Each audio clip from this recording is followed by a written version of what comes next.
Alrighty, second review here. Now this is for a film that I saw a little while ago, and I didn't make a review for it then, and that is The Book of Clarence. Now, that film, what do I think about it? Um, it's okay too. I did enjoy watching it. It can be entertained. I like the setting of ancient Jerusalem, and then the director apparently, he talks about and this is something I heard after the fact in someone else's review, that it was said in a paper of some sort, some article, that he grew up seeing people seeing the biblical movies, and it's always white actors, or sort of white lens, and so as a black American person, I want to recreate that and make it an audience that I'm familiar with, that I am. So I thought that it's kind of cool. Kind of repurposing a genre of film, religious Bible movies. Um, and one thing I struck with the Book of Clarence is his friend Elijah, right? He goes through these trial and tribulations, or like he tries to get ways to make money because he's got to pay back this warlord guy, and mind you, it's him. Clarence and Elijah will be killed. I believe it's both of them going to be killed by this warlord guy if they don't return the money back to him or something. But there's some instances where he's doing for Clarence. He's doing a little plan, the task to get money or something, and Elijah doesn't help him, right? He just kind of stands on the sideline. I like in the opening film when we get in the car and they're playing that music, he lights a cigarette, right? But then the following scenes after that, like one after the other, he's always has a cigarette. Well, a joint rather. It's a marijuana cigarette in the mouth. He's always hitting it. So I guess now it becomes a gimmick with the character, and it's cool. It even has like a flint rock lighter system that he uses to light the cigarette. Um, he likes the Mary Magdalene's in the film, right? Then you have biblical characters named like Mary Magdalene. Jesus writes in the film and it's called the Book of Clarence because he becomes a Messiah type person, and he decides, um, hey, maybe this gentleman, whatever his name was, the guy that wants to kill him because he lost his chariot in the race to Mary Magdalene, that he's gonna become a Messiah, and that maybe, just maybe, he won't kill him if he sees that he's being worshipped and idolized, like how Jesus is. Because in the film we see, and Clarence even has a twin brother that's one of Jesus's 12 disciples. So that it's kind of funny, right? The little excerpt there. I watched that fish jelly review, and I think they said it well when we see Clarence is upset with the brother because he abandons him and the mother, and he tells the mom, "You're struggling, or like, I'm gonna get you out of here, mom. I'm gonna get you a nicer house. We're gonna be nowhere poor, nowhere poverty." And I appreciate what Joseph and Nick said as well. What's the struggle? Like, where is it? Because we see her in the film, she looks fine.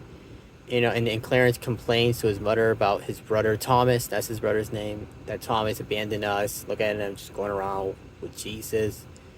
And the mom's like completely fine with it. She's not. She tells the son, if that's his calling, that's what he feels he needs to do in life, then let him do it. Let him do his thing. And okay. What else? Right. So I guess she's fine with it, but he's not fine with it. I like the Benjamin Cumberbatch character, his white Jesus, right? And we see in the very opening scene with the racing, like he gets in the way, his character is in the way of the cart, and it's like, move, peasant, get out of the way. And you can see on his face, they do a close up on his face, that it's blackened, right? That it's not a dark skinned person, rather his face is covered in soot or so, or whatever, mud.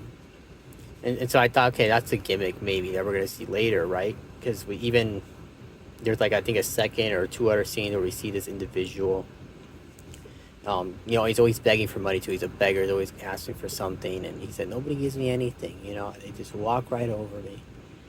And towards the end of the film, he gets some money from Jesus. Ironically enough, right? The real Jesus, the one that's got the magical mystical powers, that does all the miracle shit, he gives him like a coin in the hand, and the coin starts popping money out. And so he goes into the salon that Clarence's crush happens to work at, and he said, "Hey, make me clean," and they do that, and then it's a beautiful white man, and the lady she said, "Oh, he's the Messiah, and he's Jesus," and one of the hairdressers, right, says this, and another one comments, "Well, how do you know? You don't know what Jesus looks like.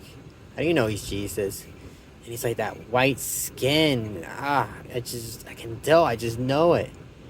And so I'm guessing there's some commentary there with the perception of white Jesus versus the black Jesus, I guess.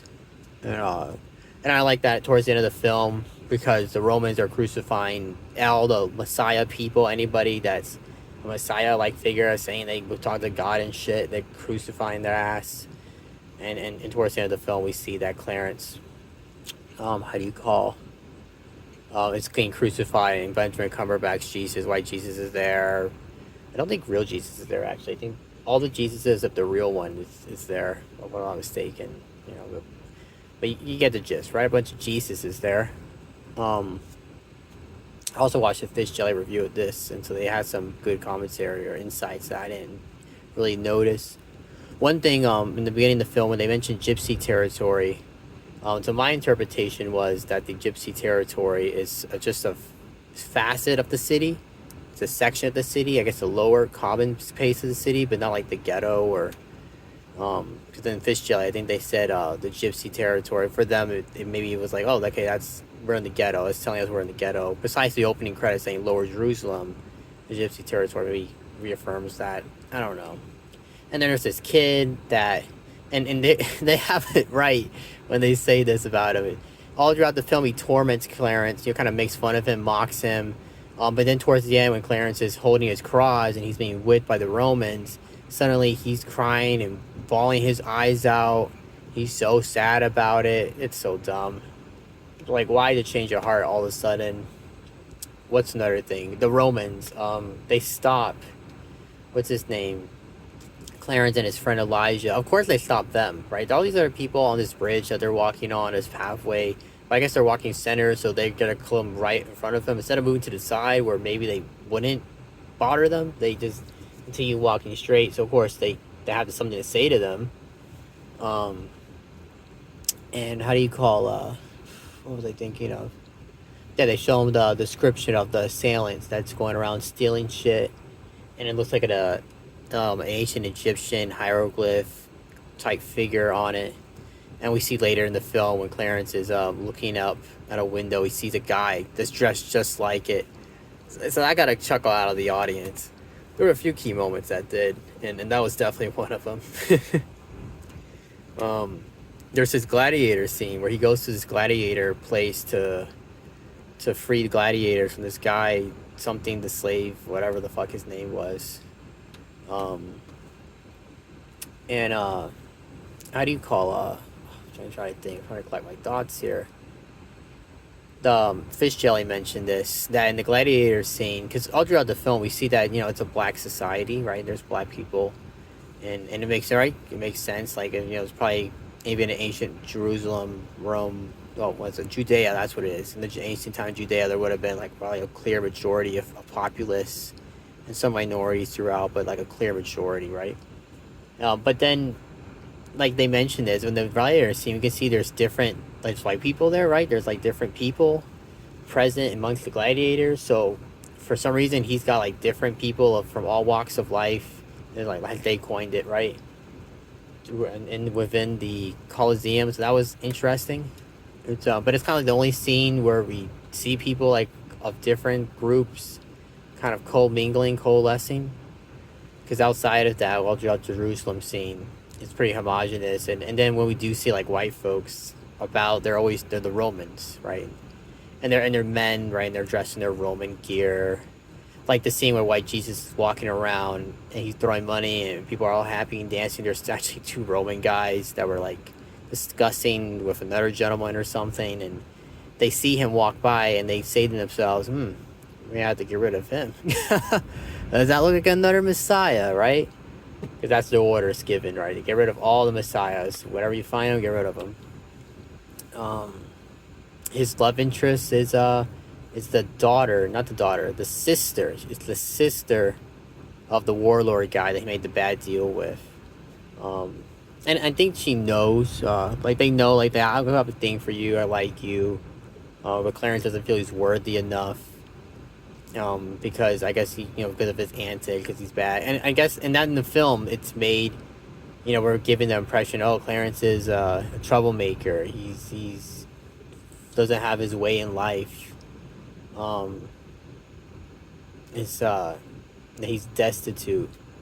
And I guess maybe when he does his whole Jesus thing, right, he finds his way, sort of, kind of. It's it's an okay movie. It's an okay movie. I like in the end where, because not even Clarence, he acknowledges when he's on trial and he says, "Why did you do this? Why do you do these miracle shits?" And he mentions too, like, I'm not the Messiah. Like, I'm just a guy that needed, so it was hard